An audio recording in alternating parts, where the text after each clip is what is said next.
Stock market से related सारी latest news and updates ताकि आप बन सको नंबर 1 ट्रेडर। आज की स्टॉक मार्केट खबरों में हम आपको लेकर आए हैं हीरो मोटोकॉर्प एंड टेक महिंद्रा के बारे में।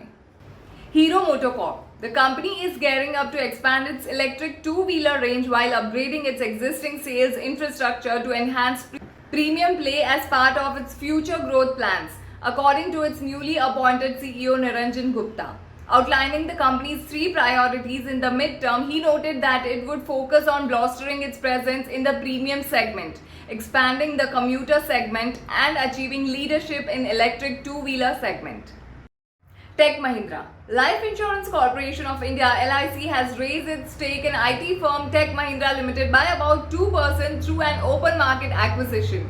LIC bought 1.9 crore shares or 2.01% of equity capital at an average price of rupees 1050.77 per unit, the insurer said in a regulatory filing. The insurer bought the additional shares between November 21, 2022 and June 6, 2023 for about 2,000 crore.